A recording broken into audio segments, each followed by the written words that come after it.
Hello and welcome to a little bonus episode of the Evolution of Horror. My name is Mike and as ever I am your host. Now, as many of you may have heard, particularly UK listeners out there is currently running in London at the Pleasance Theatre a stage adaptation of George Romero's Night of the Living Dead. And it seemed very fitting, as we're right in the middle of a zombie series. I thought it would be a great opportunity for me to go and see the show and then chat to its director Benji Sperring. So very shortly you're going to hear my chat with Benji. Now, first of all, just to give you a bit of background info, the show is, of course, based on the 1968 movie, but it's got a little bit of a twist. It's actually quite different in terms of what happens. It takes the sort of basic premise and it takes some of the sort of archetype characters, and then it goes off in different directions, really interesting, surprising directions. Now, people are expecting it to be a kind of straight nihilistic horror in the way that the original movie was, might get a bit of a surprise because it's actually much more of a kind of broad comedy horror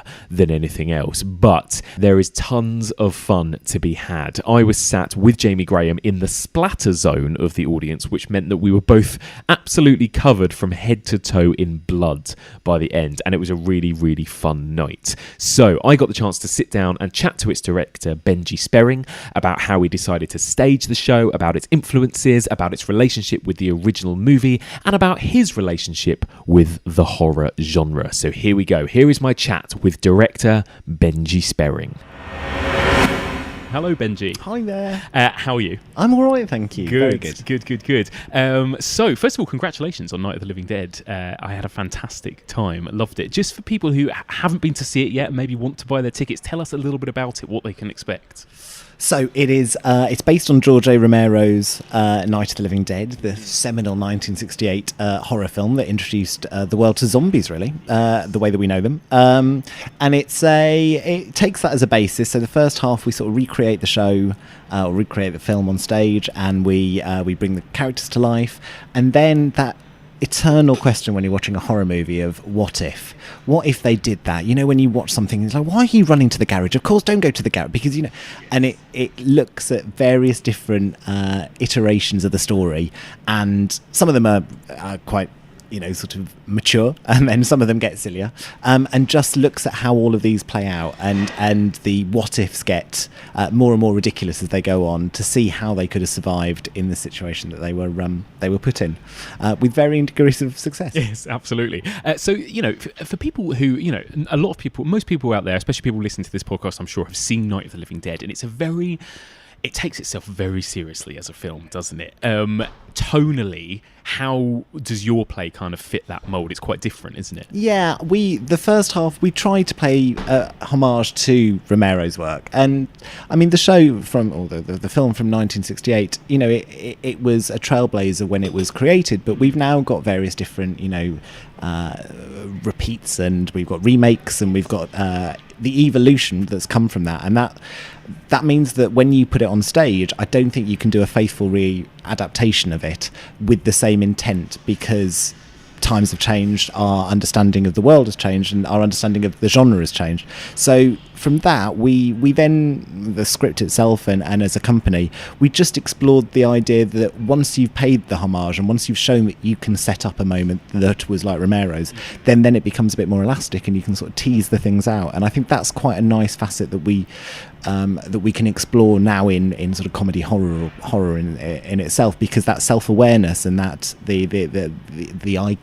iconic nature of the films means that you are then able to play with expectations and play with setups, so that you can create something new and different. Yeah, totally. I think the fun of zombie films, I think what makes them so popular is that idea of you watch one with your friends and you go, what would I do, right? And this seems to really sort of tap into that, as this idea of like, where would be the best place to go? What would be the best things to use as weapons? What would you do? Would you trust other people? And there's always those questions, right, that come into play. It's always my first question when I'm sort of talking to people new. And in fact, we did it in these rehearsals. It's like, what would be your weapon in a zombie apocalypse? And it's such a good insight into a character. Yes. Whether you're actually thinking things through, or whether you're just taking sort of. In fact, one of the actors, I'm not going to say which one, but we did that question, and I was listening to all the conversations, and some people were coming up with javelins and crossbows and things like that. Sensible. Yeah. And he turned around, point blank, he just went acid.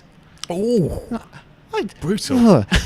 But also, I mean, let's just break that one down. I mean, that's not an instant sort of kill. No. But it was, there is something that we all question about that, because I think we're all sort of like disaster survivors when we're sort of faced with the question. So it's a really nice way of breaking something down, and it just means that the tongue can be firmly in cheek, but there's a serious point. There's a semi-serious point which underlies it all. Totally. If a zombie apocalypse broke out today in London, what would be your plan, Benji? What is your zombie apocalypse? I've thought about this a lot. I think that going on a boat is going to be some sort of marina over by the estuary, and sort of getting there, because obviously with the water and sort of zombies, they wouldn't be able to get onto the boat, and theoretically you can sort of isolate yourself. You can get enough food. Steal a boat is what I. Interesting. So when you came to this project, how big a fan of the original sort of Night of the Living Dead were you, and just a fan of the horror genre in general? I was a big fan of the movie. I hadn't seen it for a few years. I was aware of it enough that when I read the script, I recognised bits and pieces, and there are iconic lines that sort of come up quite frequently from it. But I had to rewatch it just to remind myself, and it was strange, having read the script, how much of the lines are intact, but in the script version, it's played for comedy, and there's a self-awareness, but the actual original was very as you say, take itself very seriously. But the horror genre as a whole has been something that I've loved since I was 11, 12. Really? I think, The Omen was the first one I ever saw on stage, which still to this day, the beheading scene. Amazing, right? But amazing. It changes you when you're a little child. So from those, I sort of got into the bigger ones, and the sort of the classic. I mean, The Shining is my favourite horror movie by quite a long way. I that level of suspense and intensity, which is just a masterclass at work. And then I sort of, when I was at university, then sitting around with beers and things late at night, then you start getting into the more like Tromaville. So we did Toxic Avenger and things like that, which is the Gorn type stuff, Final Destination and things like that. We I think as the whole company, we were all quite big fans of the genre. There's one actress who isn't really a fan, but everyone else is really sort of drawn together on it. Absolutely. Yeah. And it feels like I've seen about 5 horror plays this year already. It feels great. It feels like we're having a bit of a moment of sort of horror on stage with sort of Barbarian Sound Studio, and there's a Twilight Zone show in the West End right now. Ghost Stories is back.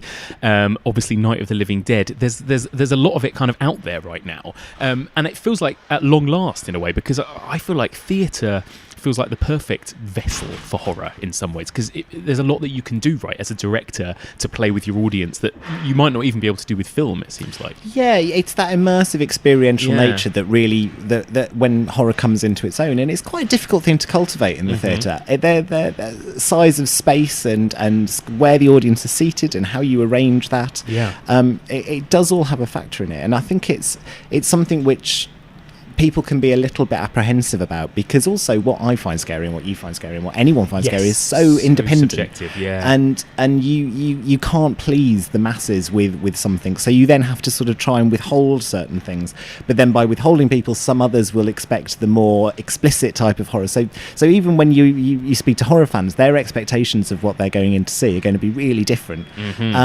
But I think we're at a point now where we really understand how an immersive audience, or how to immerse an audience properly, works, and I think like you mentioned, Twilight Zone does it in a really nice way and sort of has that breaking of the fourth wall, and then there are other pieces which are a bit more formal when it comes to the way they stage it. I mean, the Exorcist, when it was on, which when I saw it in Birmingham, I loved it, and but that was very much about sort of creating a separation and not trying to go into the audience, like just watching a film on stage almost. Precisely, and sort of trying to feel that emotion, and I think that it's interesting that even though the West End doesn't have that many plays, one of the longest running ones has been Woman in Black, and that says quite a lot about the genre, that it works when it works. It really does. It's just about getting that connection and finding the right piece to connect and engage with an audience. Definitely. I mean, the scariest thing I've probably ever sat through is the Woman in Black.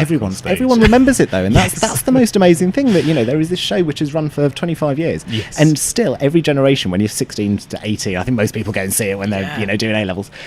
They go and they get this the bejesus scared out of them, and that's a really life changing moment when you realise that up close theatre can be that profound of an effect on you. Totally. Tell me then, speaking of kind of immersing, I mean, tell me a little bit about how you chose to stage this show, because I mean, I was sat in what was called the splatter zone, and I sort of came away with sort of blood splats on me. Just tell us a little bit about how you chose to stage it in terms of where you situated the audience and that kind of thing. So when I was talking, Diego Pitarch's our designer, and he's done a lot of work which sort of, he's done the Addams Family and things like that, so he's got a good aesthetic for it. But when we were having our original conversations, I sort of said, the monochrome was quite an important aspect. Great. And taking that from the film, because that's quite an iconic bit of it. But also I think that immersion was going to be really important. And we were looking at getting them on the stage and sort of putting them within the house, because I think there's two different types of audience that go along. There's people who want to... The way we talked about it in rehearsals was that you have people who put their arms up on a roller coaster and people who sit down and sort of keep their arms within the thing. Yeah. and that there are some people who really want that immersion, that full blown experience, and there are some people who don't. So we looked at getting people on the stage and where we could locate them, and then we also thought, well, that's part of the show. If you can see other people being scared, then that might satisfy some people who aren't that necessarily sort of way inclined. So we were looking at different ways and configurations, and we were thinking about having them at the sides, and then the stage is so wide and so deep that we were looking at, there's a big revolve built into the stage, and we went along for a site visit, and we had a chat with the production manager there and said, what would happen if we sat the audience on stage and put them on the revolve?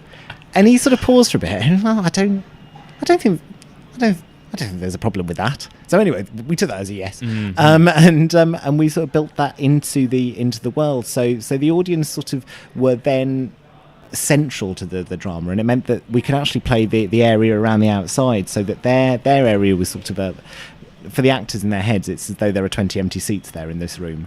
But for those people, then they'll miss things because it's behind them, but they have to lean round, they get shocked by the doors entry, and that means that there's a sort of secondary show going on top of the main show, which is how the audience respond to the stuff that's going on around them. And I think that's really fun.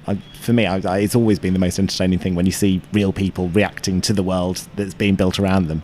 Totally. And it gives you that kind of, there was kind of screams in my performance, and then there was laughter and that kind of thing. Just the sort of shock of what was happening to audience members on stage. And it's that reflective nature of audience where you sort of, you feel vicariously, you feel what they're going through if you're not comfortable enough to sit there. And I think it's a nice facet of the thing. But yeah, it's and then once I think you make that commitment to have audience on stage, then suddenly a lot of other decisions sit in line with that. So the idea of how we move the actors around the stage and where things were coming in through the various different sort of entry points and things, they were sort of answered by that location of the audience. And then the idea of splatter and sort of being able to coat the audience in various different things, and especially when we're going monochrome, then the idea of sort of entrails and things just becomes a bit more fun. So great. So we then started playing around with that sort of the expectation of when they were going to get splattered and what they would wear. So they got boiler suits and various different things in order to sort of blend. It was quite a fun, creative idea that then blossomed into something which was quite defining. And was it a challenge for you in terms of then sort of figuring out how, I suppose, not to block the action for people sat in the audience and that kind of thing? Because like you said, it must have presented all new challenges in terms of staging and blocking and that kind of thing. Yeah, and it is tricky. I mean, there's always going to be in a house sort of great seats and good seats and less good seats. And it does have its own sort of issues, just in terms of the fact that with 20 bodies on stage, occasionally there's bits and pieces that you don't see, but I think that sort of adds into part of the charm of it, that you have that element of suspense and uncertainty, which then gets clarified quite quickly, and you sort of play with the convention and expectation, and as long as as long as the audience feels safe with what you're doing, I think they go along with it. So the sort of the moments on the outside of the set and how to keep everything moving and how to keep everything active, and there's one character, Barbara, who when she has her they're coming to get you, Barbara, when she has her breakdown, she sort of just closes down a little bit and doesn't do very much. So then you've got a character on stage who's constantly shut down but is still active and is moving around. So then you've got another little facet of fun to play with, that you can place her down for 5 minutes, and then when she comes back to life, that's a lovely little joke or a lovely little moment. So it was just about controlling those things. And then on top of that, the nature of the show means that there's constant resets going through it, and the idea of trying to define the tracks for the individual bits of prop. So there's a crowbar and a wrench and a gun and a baseball bat and a hammer, and every time we went back to the certain sort of restart point, then they have to be in the same places because it always goes back to this first moment. So then you've got the actors, so you've got 6 movable characters who are constantly moving around and doing it, and they're bringing bits and pieces on, but then you've got these objects which always have to be relocated back so that it seems seamless. It just turned into a bit of a sort of a crossword puzzle of trying to get all of the bits and pieces every time there was a reset, so that if that's over there, then that needs to come back over. So it was quite a fun process in terms of just the schematics. Totally, yeah. And I love, like you mentioned, I think Barbara on the stage was one of my favourite characters, actually, and she's probably the least interesting character in the film, if not in cinema. I think Barbara. I think we can all look at that film now, and as much as in some ways it's very progressive and its depiction of race and various other things, the female characters are pretty weak, and particularly Barbara, who just is this kind of quivering hysterical mess throughout the whole film. But it felt like you really kind of had fun with that on the stage. She becomes this kind of comedic character in terms of just how ridiculous she is, I suppose. And again, was that kind of a kind of deliberate sort of balance in sort of you're taking these archetypes and kind of playing with them a little bit? Yeah, and archetypes is a great word to use. We really did focus on that because they have got quite succinct and distinct roles in the story, and then you can push one of those into the fore or take it back, and you can play one of them for laughs, or you can play it for the truth of the situation. So you saw, Barbara is the most exciting one because once she goes crazy, then that just means that actually, and we talked about her, she was constantly surrounded by invisible hamsters, so her actions sort of became incredibly twitchy and sort of looking over each shoulder and sort of, and when you watch it now and sort of have that in mind, it's like, oh, there's a hamster running over there. Right. You can actually see them on stage, but that was the first. But then when they do an iteration with the stronger versions of the characters, then suddenly you see what she's doing and you can see how much of a character is built into that. But my favourite was Judy. I think Judy and Tom's really amazing. Because in the original movie, again, they just come across as sort wet. of totally wet. Yeah. And then the idea of we can make that archetype of wet, but then we can also play with how that then gets pulled out and teased and joked about is such a delightful thing, and those actors have really come into their own since previews, just realising that the wetter they are, the more of a payoff there is by the end of the show. Definitely, yeah. And being that close, being on stage with those actors, I could see 2 hours in how much they were sweating. I mean, it's such a fast-paced, energetic show, isn't it? Just tell me a little bit about casting these brilliant actors and how you found them and what you were looking for specifically in these performances. It was all about. I like frantic and exciting is always sort of that high energy intensity. Yeah. But it was when we met, we had about 3,000 submissions, I think, in the end for the show, and weaning that down to 6. I had a great casting director called Jane Deitch, and she sort of knows the sort of actors I like, the sort of ones who are good at multi-rolling, the ones who will go big when they need to but can rein it in.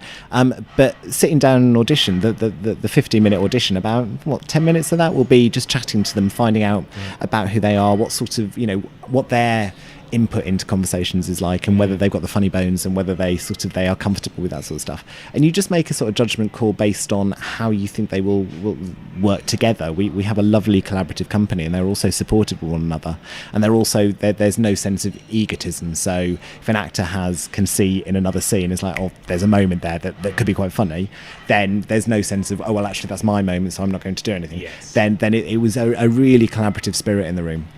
And that sort of, I think that's a really important facet for comedy. It really helps when you have no ownership over jokes. I think we all sort of know where the jokes came from, but also it means that you have no fear in suggesting something and trying something out. And sometimes it's rubbish and sometimes it's brilliant. But there was a sort of freeness in the room that really helped with that.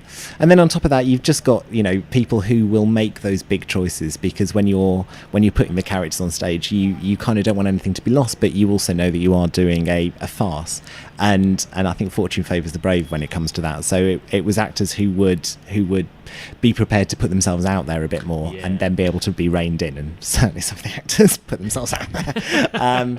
But they've all got comedy chops about them. We've got someone who came from Mischief Theatre with The Play That Goes Wrong, and we had someone who it had a Play That Goes Wrong vibe, I thought. Yeah, and that was an incredibly useful sort of feeling in the room. Just not to sort of copy, but just to sort of know what that mischief approach would be. Definitely. Then we had a couple from Toxic Avenger Benji that I've worked with before, and then we had someone from Legally Blonde. So sort of we really covered quite a lot of different styles of theatre with the company. Yes, I wondered whether or not any of them had come from musical theatre or anything like that, because again, it has that kind of, at times quite broad and that kind of big, frantic, playing out to the audience kind of vibe. Yeah, and they're out of the 6 of them, 5 of them were musical theatre based, and then one of them is. So it was interesting to play with a group of actors. It also meant that things like fight scenes, because there's some big fight scenes, and even when I look at it, sometimes I think they've gone wrong. But when you're doing a fight scene, you suddenly realise that you're counting it in, going 5, 6, 7, 8, and punch and duck. You sort of like, all right, well, we are all musical theatre, but it certainly has meant that there was a shorthand in the rehearsal process that was really lovely to. It was just a really lovely ambience whenever we played around in the room. Totally. Now, Night of the Living Dead is again, as we mentioned, very well known for kind of, it was a brand new kind of thing, and it pushed the boundaries, and it had a lot to say kind of socially and culturally and that kind of thing. I just wanted, is any of that feeding into your show? Kind of, has it got anything to say about right now and where we are or where America is in 2019? It felt, again, like from some of the stuff that was going on in the second half, it was as fun as it was. I also thought, maybe it is saying maybe something there about women versus men, absolutely. Or race or racists or whatever it might be. Is there some of that subtext still woven in? Yeah, 100%. I think I mean there are. In the industry, the business, there are directors who make a real thing about sort of political comment and sort of commentary on the society and the world that we live in. And I have always seen that comedy and humour will out. That will always be the first and foremost thing. Mm-hmm. But also that when that's then understated with a sort of political comment, it sort of makes that a bit more resonant, and it means that people will take that away a bit more easily without feeling as though you're banging a drum. And the piece does have some quite important things to say about the way that 1968 viewed race, but also the way that we now, in a contemporary environment, will react to that, and the way that it's very there's a very strongly feminist iteration where it's sort of the women take over.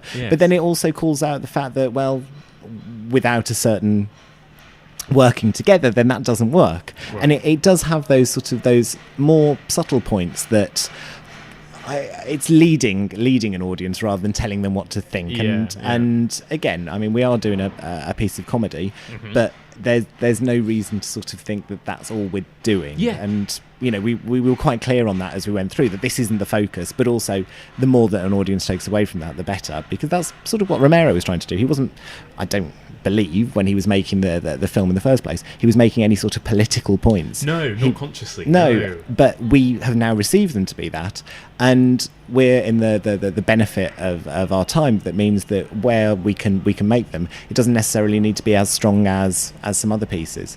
Totally, and I think that's right. I think you'll never know about a lot of films and pieces of theatre or art in general. But it's hard to look at it in that kind of context while it's happening. I guess that's the thing, isn't it? But I do wonder, whether in a few years' time we will look back at some of the sort of big pieces of art and theatre and film and look at it in that way, like we did in 1968, in terms of what's happening right now in the world and what we're producing. I mean, Twilight Zone being back and this, and seeing them together, sort of, I saw them quite closely together, and this kind of throwback to the fear of nuclear war and race and everything else. You can't help but feel like, is there a reason that we're suddenly harking back to these kind of points again in 2019? And I think it's about uncertainty. The world we're in at the moment. I mean, 1968 had the Vietnam War, and it was America questioning itself and its position when there was sort of an unconditioned war, and we're in Britain in 2019, we're facing a bit of a precipice that we don't really know what's going to happen, and that uncertainty means that we are looking for a bit more of an existential quality or an existential question. And I think that's why there's a bit more hunger for this sort of work at the moment, because we're not looking for answers. I don't think we'll ever find those answers, but we like to feel as though there is a question that needs to be asked, and well, I think Twilight Zone does it as well. It's sort of it has that element of what's real, what's not, that sort of ineffable quality of unanswerableness. Yeah, definitely. So, since sort of previewing it, and how have you found the reaction to be, both from sort of audiences and reviews and that kind of thing? It's been really lovely. It's been really curious. We sort of knew when we went into it, it was a Marmite show that you've got a lot of fans who love Romero because of the starkness of his work. Yeah. A lot of fans who love it because of the sort of the tongue-in-cheekness of his work. Yeah. And by doing something like this, you're never going to be able to please both sides well. Mm-hmm.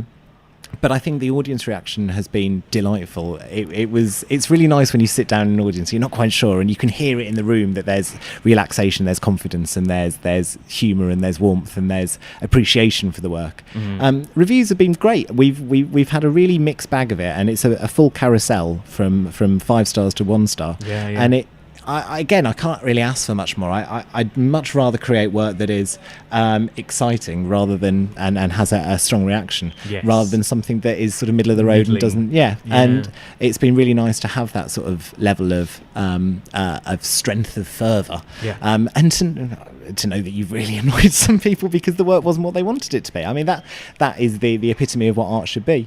So totally. we've had some lovely responses, and audiences have been almost uniformly delighted with it, and certainly the horror bases and the ones that we were more worried about in terms of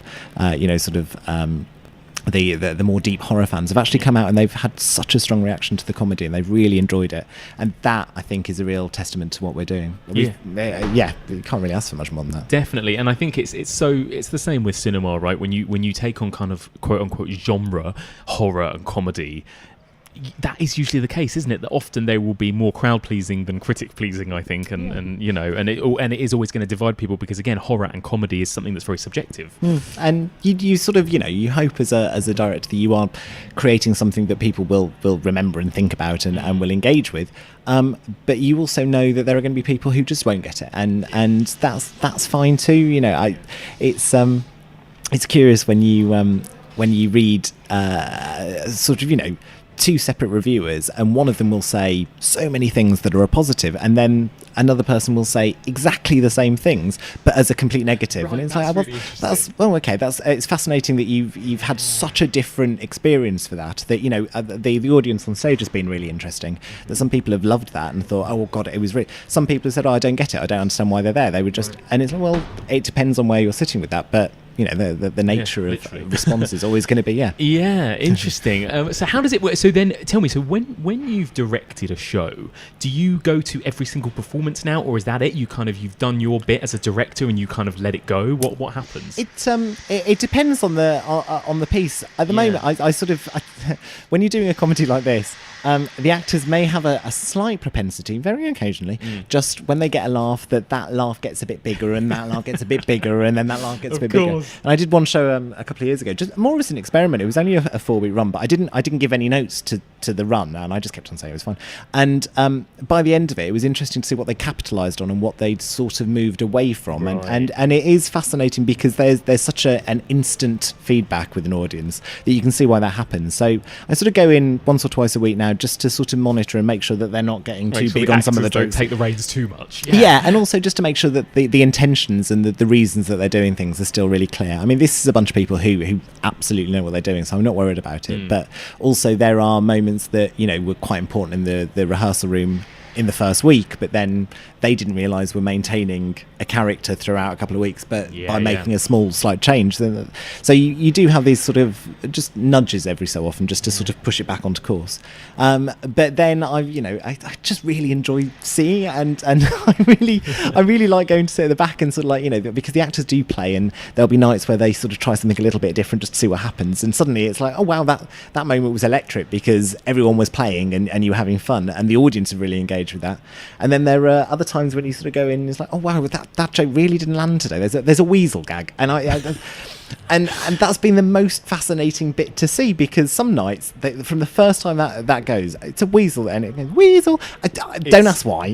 Well, it's the randomness of it, right? Yeah. And I think for me, it's like that rule of kind of 3s or whatever. The first time I was like, what? And then by the third or fourth time, it was making me laugh every time because it's just that's the nature Absolutely. of it. Isn't it? But sometimes the audience are really with that from the first one. And there was a bloke earlier last week who was, I mean, honestly, it sounded as though he was having a fit. It was remarkable. He just loved that gag. And then other nights, it gets nothing, and it continues to get nothing, and then it might get a small titter the third time. Right. So it just depends. I think it might depend on how much the alcohol has sort of passed around the room. But also, I think it just depends on and that what sort of slight.